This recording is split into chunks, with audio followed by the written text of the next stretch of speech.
Dongkol sampai ubun-ubun. Presiden Jokowi benar-benar tak bisa terima. Presiden Jokowi mendadak jengkel. Kesalnya menjadi-jadi. Sosok orang nomor satu di Indonesia itu benar-benar tak bisa terima. Jokowi mengaku geram lantaran selama ini hasil kekayaan alam Indonesia tidak pernah teroptimalisasi dengan baik, dan malah justru negara lain yang mendapatkan keuntungannya. Terlalu nyaman kita ini, terlalu enak, orang lain yang dapat, negara lain yang dapat. Dia dapat nilai tambahnya, dia dapat lapangan kerjanya, dia dapat pajaknya, katanya, Selasa, tanggal 25 Januari tahun 2022.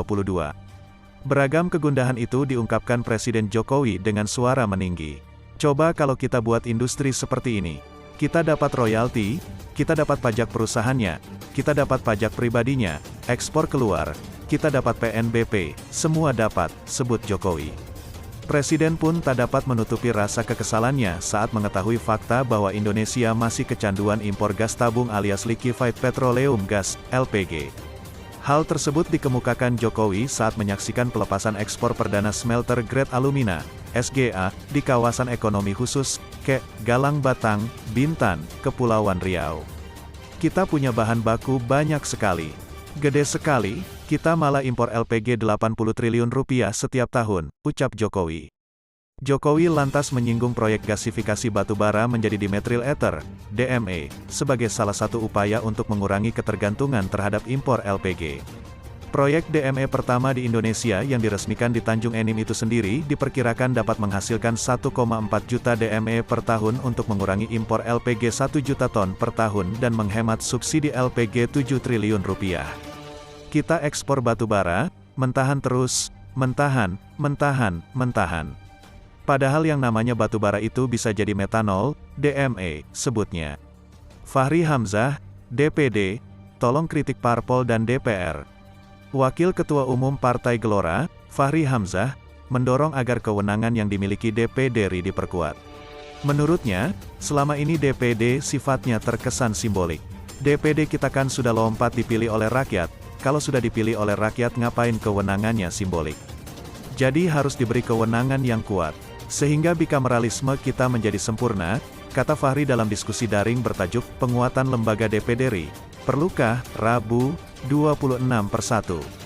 Bikameralisme adalah praktik pemerintahan yang menggunakan dua kamar legislatif atau parlemen. Fahri mengajak semua pihak, termasuk DPD untuk memikirkan kembali tentang sistem ketatanegaraan saat ini. Sebelumnya, Fahri juga mengkritik keberadaan fraksi di DPR yang dinilai menghilangkan peran keterwakilan DPR. Fahri menyarankan DPD untuk berani mengkritik partai politik di DPR. Sebab, menurutnya, yang bisa mengkritik DPR hanyalah DPD. Yang bisa kritik parpol itu hanya kamar sebelahnya. Karena itu saya sarankan tolong, DPD, kritik ke parpol juga disuarakan. Sebab keterpilihan anggota DPD, nggak ada hubungan parpol. Karena itulah bikameral kita itu salah satunya adalah DPD juga harus mengkritik DPR ini, ujarnya. Mantan Wakil Ketua DPR itu mengatakan, beban kerja yang dimiliki DPR sangatlah banyak. Banyak pekerjaan-pekerjaan yang tidak terselesaikan oleh DPR. Namun Fahri menyayangkan DPR tidak mau memberikan beban kerjanya ke DPD. Coba bayangkan jika sebagian pekerjaan itu dibagi.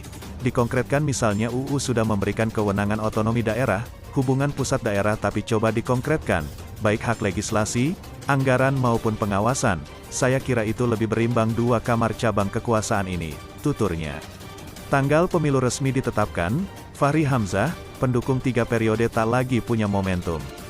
Pemungutan suara pemilihan umum, pemilu, presiden, legislatif, dan kepala daerah telah ditetapkan. Melalui rapat kerja Komisi 2 DPR RI bersama Menteri Dalam Negeri, Komisi Pemilihan Umum, KPU, Badan Pengawas Pemilu, Bawaslu, hingga DKPPN pada Senin, tanggal 24 Januari tahun 2022, menetapkan pemilu akan digelar serentak pada tanggal 14 Februari tahun 2024. Berbagai lapisan masyarakat hingga para politisi menyambut baik keputusan tersebut, termasuk politisi Partai Gelombang Rakyat, Gelora, Fahri Hamzah. Menurut Fahri, penetapan hari pemilu menandakan berakhirnya momentum bagi para pendukung perpanjangan jabatan Presiden 3 periode. Pihak-pihak yang ingin Presiden 3 periode atau perpanjangan masa jabatan Presiden sampai 2027 tidak punya momentum lagi, ungkap Fahri Hamzah.